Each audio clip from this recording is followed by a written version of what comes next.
Okay, today we're gonna try smoking 30 pounds of pork butt on the Primo here because we're in a rush and I got 60 pounds of it. I can't take the time to do 2 at a time, so I'm going 3 at a time, piled up. We're gonna do a little rotation. But what we need to get this started is some sort of thermometer, so we're gonna put it there. Okay, it's been 3 hours. I'm gonna do a little rotation here. We're gonna do 1, 2, 3. We got some cooking going on here. It says that it's like 100 in there.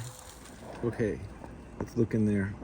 It's looking like it's coming along. It says it's got 12 hours.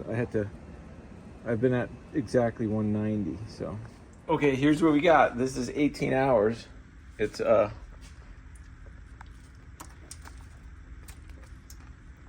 fall apart. Look at that break apart. Look at that.